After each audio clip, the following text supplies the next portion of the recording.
So, which boat are we stealing? Or should we try to stow away somewhere and grab a boat once we're free of Vargo? Naomi was sitting on the railing. I'd like anything where I don't have to share a room with Michael.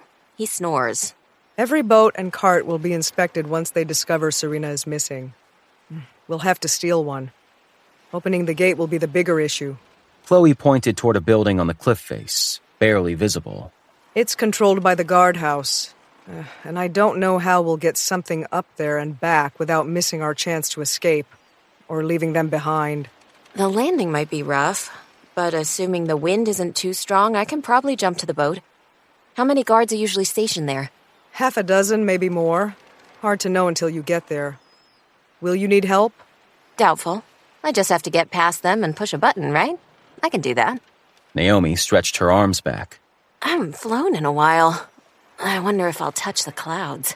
So that's the gate. What about the boat? I have an idea where I can find one. But I doubt we'll have all the proper necessities for sea travel ready in time. It'll be hard to find a black boat cat.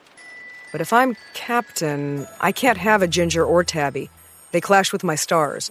And with that kind of bad luck, we'll likely sink before we reach Maiden's Rest. We stared at her, speechless. Make sure both of you step on the boat for the first time with your dominant side. It's very important.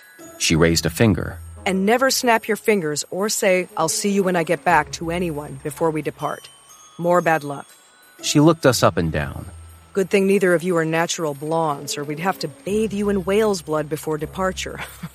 It really smells. And because it's almost high tide, there would probably be a shortage with all the ships going out.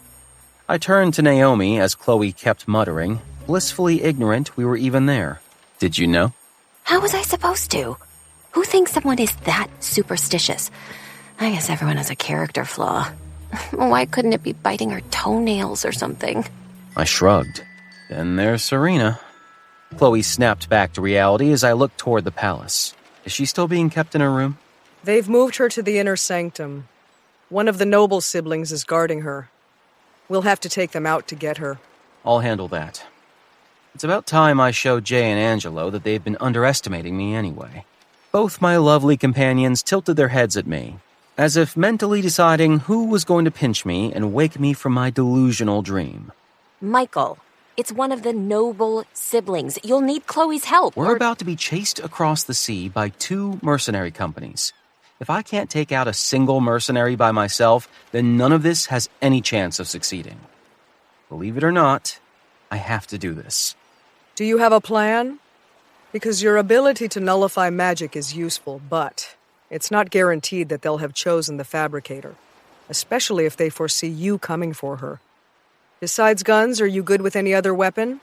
Just my fists. But I've always been a brawler, and a fool who could take a beating. I'll bring her back. I promise.